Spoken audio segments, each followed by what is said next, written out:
Sadhguru. My question is, as you have said for many times, Shiva has explored Let all the dimensions. Shiva has explored all the dimensions of life. Everything he has explored. In this age, when the energy is at its peak, how can we explore every aspect of the life without being untouched and getting attached to all the compulsive activities? We say, I don't want to drink, but somewhere we are afraid that we will be addicted to it. My question is, how can we explore every aspect of life without being untouched? see, nobody says, I want to drink. Some people drink, some people don't. Some people who drink may drink for the pleasure of it.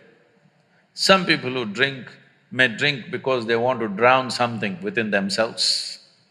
Some people drink because everybody is drinking. It's an evolutionary it's an evolutionary issue, you know.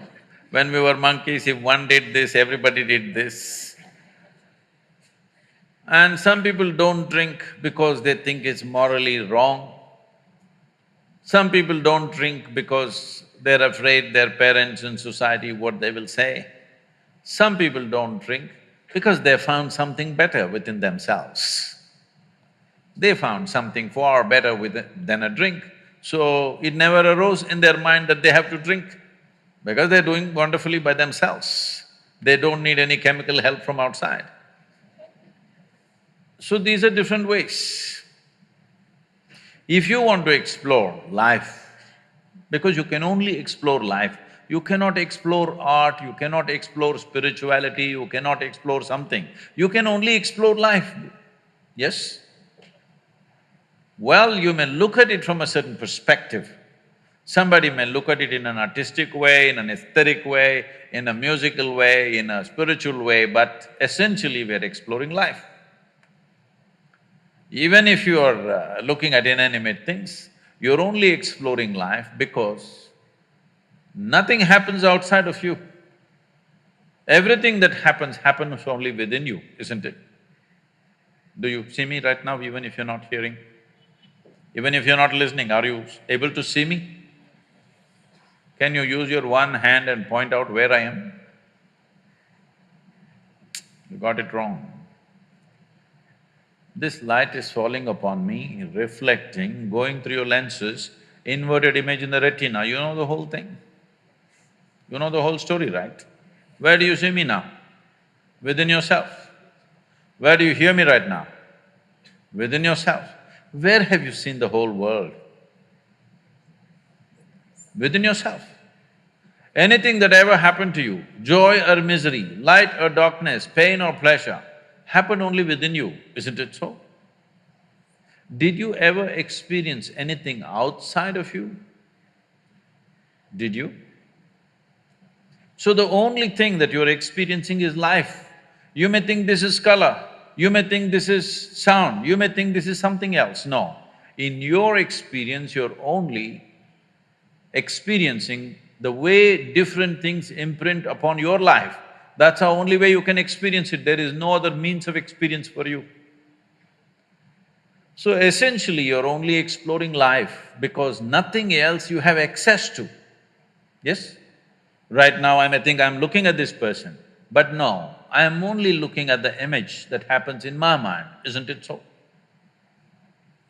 Right now, if you touch somebody next to you, think you're experiencing that person's hand. No, you only experience the sensations in your hand, isn't it so?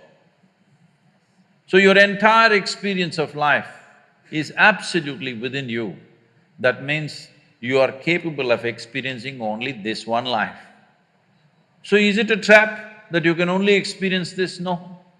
If you experience this, then everything becomes a possibility because, see, when it comes to body, we clearly know this is my body, that's your body, 100%. This is my mind, that's your mind, 100%, isn't it? But when it comes to life, there is no such thing as your life and my life. This is a living cosmos. You just captured a little bit of it. How much you captured, how much life have you gathered within you, will determine what is the scope and scale of your life. So whether you call it art, whether you call it music, whether you call it spiritual process or whatever the nature of activity, activity is a means to open up your borders of individuality. Well, that first question, is it a way of stamping my individuality? No, it is a way of erasing the boundaries of your individuality so that something larger than yourself happens to you. Something larger than what you think as myself happens to you in your life. This is the purpose of love, this is the purpose of art, this is the purpose of sexuality, this is the purpose of spiritual process.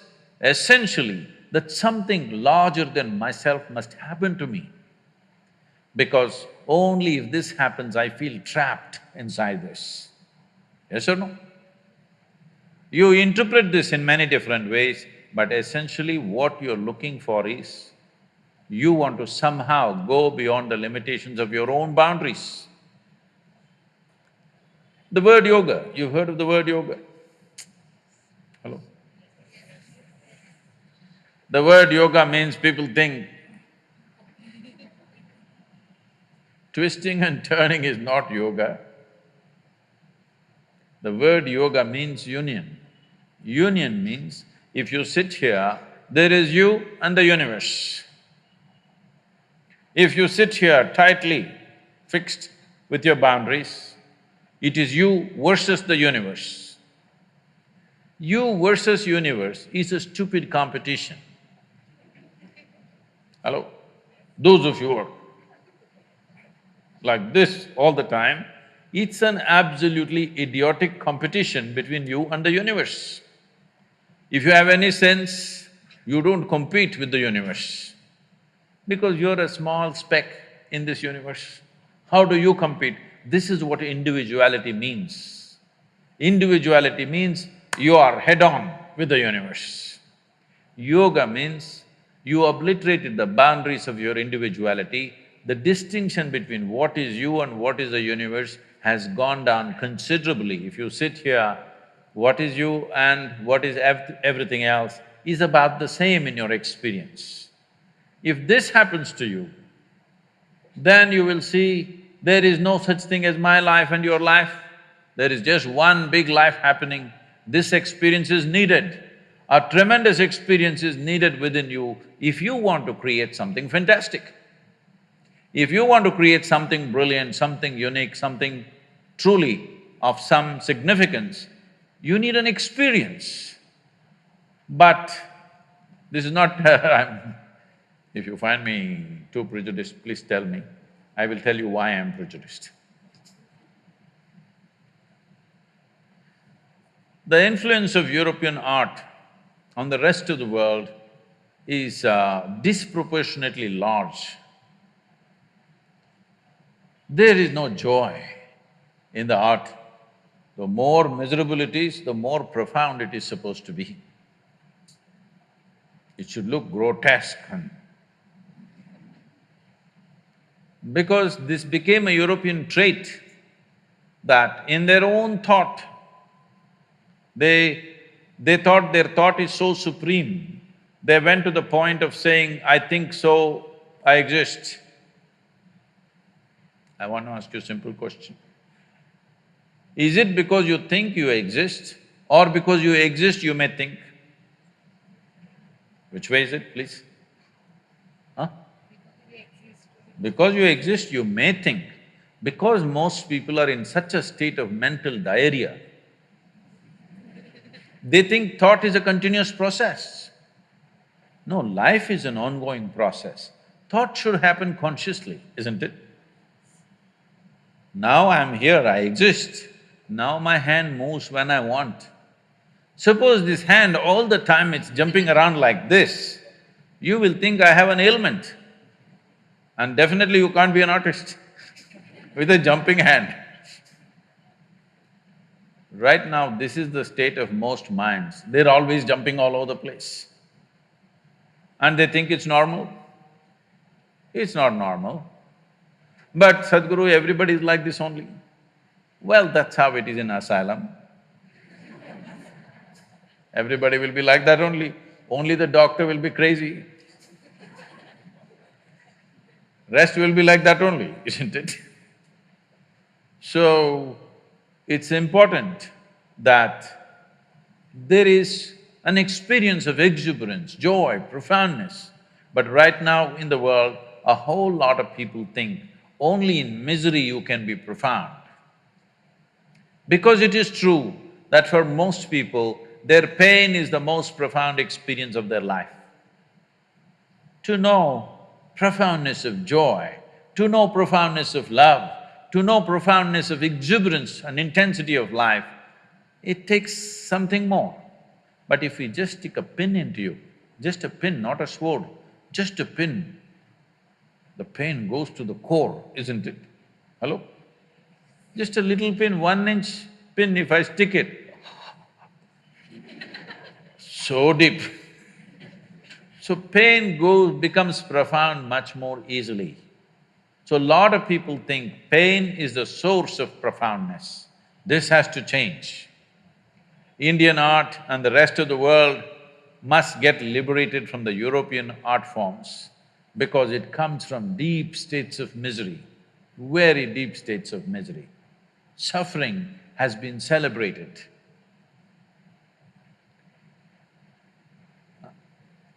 There is nothing celebratory about suffering. Maybe you can celebrate somebody else's suffering.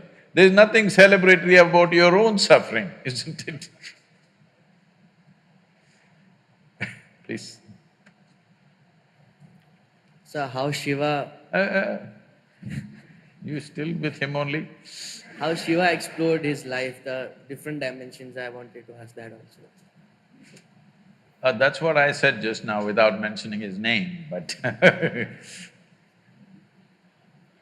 what you're referring to as Shiva means that which is not. That means he is not. He is not means what? He is in a state of abandon. An artist should know a state of abandon, as nothing phenomenal will ever come out of you.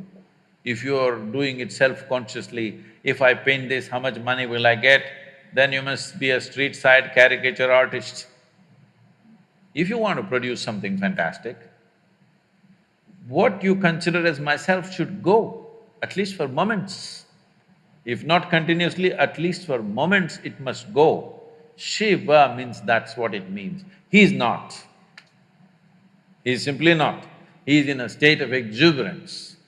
When he's still, he's not. Otherwise, when he gets into movement, he gets into the most intense, dense form, so then also he is not. He doesn't know the in-between. He's on this peak or on this peak. He doesn't rest in between. So, that's why exuberance and abandon is more important than control.